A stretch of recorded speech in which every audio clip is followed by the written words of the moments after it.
Mr. Bass here with a really cool backpack, tackle fishing backpack. As you know by now, I am reviewing a lot of backpacks, and this Flambeau Heritage series pack really impresses me a lot. It's got to be the top one or two bags that I've done so far, and I've probably done 10 or more bags at this point.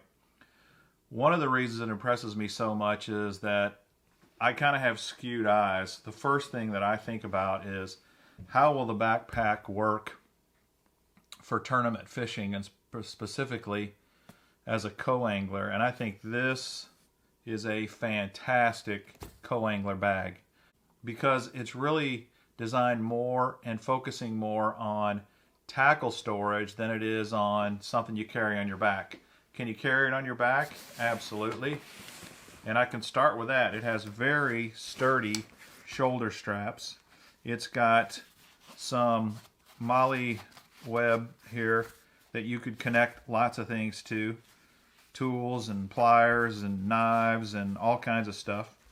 It's got a pretty good sternum strap. The shoulder straps are very well padded. And it has excellent padding on the back that's perforated and air vents for circulation. So don't get me wrong, you can definitely carry it on your back. But what I like about this is that's the secondary feature to this bag. What's more important to Flambeau, you can tell here, is creating a tackle bag first. And that means a lot to me as a tournament fisherman.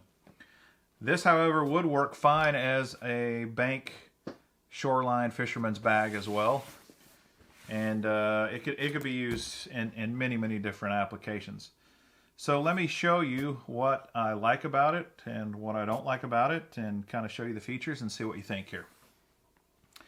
It is, like I said, a big bag, and it's not designed like with a compartment down below for 3600 series boxes. This is designed for 3700 series boxes, and of course Flambeau, I believe, calls their 3700 size a 5007. So they call this the 5007 tackle backpack, but it's 37 series boxes that it holds, and it holds 6 of them. So it holds a lot of tackle boxes first and foremost. But it also has some other very unique storage features that I'm excited about that I want to tell you about. Let me get into the outside stuff first, and then we'll dig into the inside of the bag. As you may be aware, I have mentioned this multiple times, I care a lot about pockets and storage. And the more pockets you can have, the better in my mind, because you're always needing stuff for dies and tools and hooks and soft plastics and food, snacks, water, all those kind of things. So the more pockets you can get, the better. One thing it does not have, that's kind of obvious, is it doesn't have a specific sunglasses case somewhere in here, but it has enough other pockets that you could stash your sunglasses in one of these pockets if you wanted, and it'd probably be fine.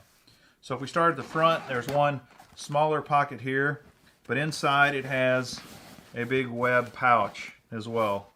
So you've got basically 2 spots to store things here. This would be a good spot for a cell phone. The zippers have these nice big pulls, and they're bright yellow, so you can see them kind of in low light, and they tend to pull pretty well. Then going down below here, you've got a much bigger pocket. It has 2 zippers on it, and it also has webbing. It's got 2 web pockets, as well as, of course, your normal pocket there. So that's the front. If you turn to the side, again, 2 pockets on the side, and even the small pocket is bigger than most big pockets. They're just very big pockets.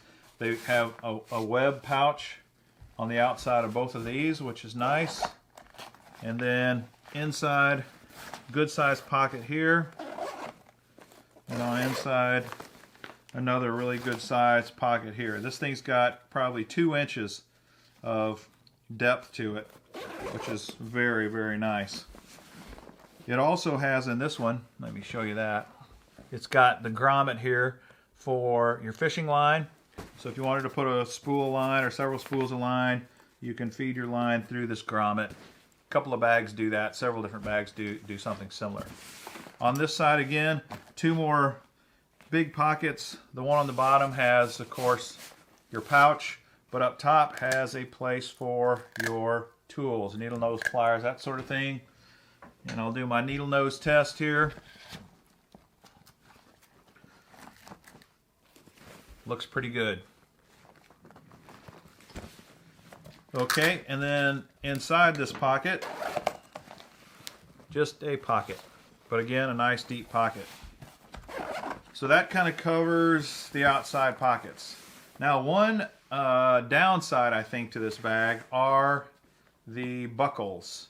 Now, they tout this as a feature. This is called a G-lock buckle. It's called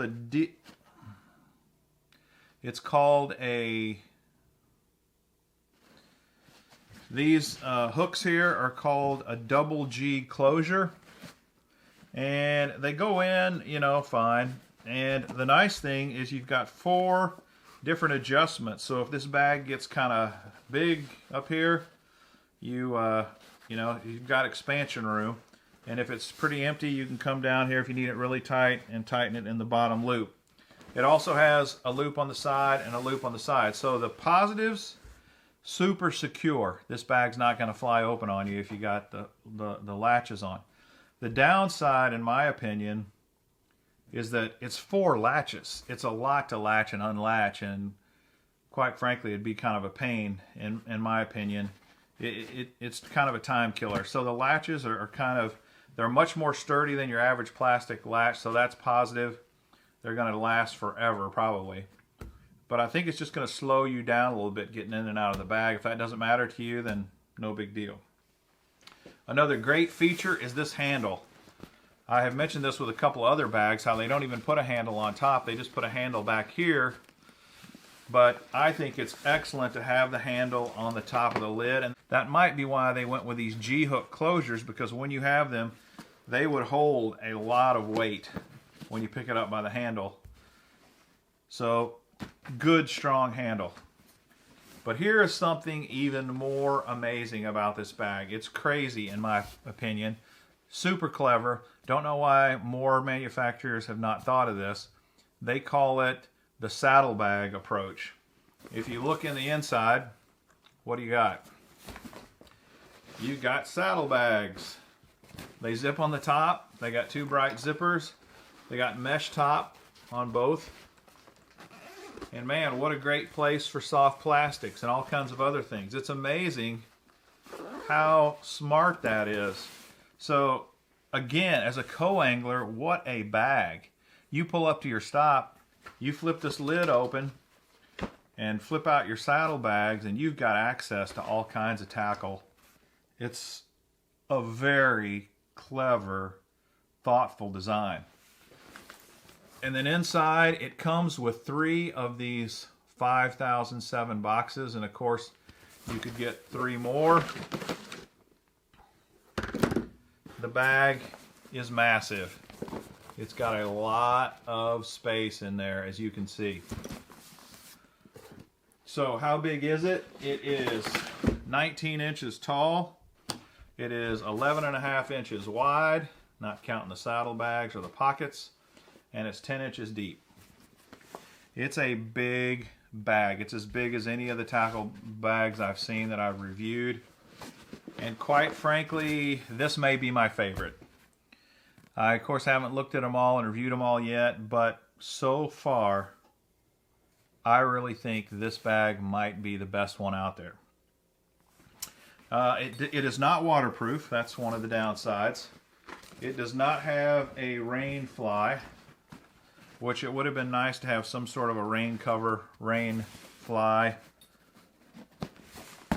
like some of the bags have. It does have on the bottom kind of a rubberized, textured bottom, which is nice. That should keep the contents from getting wet. Would have been nice to have some feet to raise it up off the ground. But other than that, it's hard to find things wrong with this bag. It's just a very, very good bag. I like the colors. I like everything about it. I would like to know your opinion about this bag. If you have this bag, tell me what you think of it, how you like using it. Is it worth $129.99? That's right, $130 for this bag. Is it worth it? I think it might be when you compare it to the competition out there. Hope this video was helpful. If so, please subscribe to the channel. Smash that like button.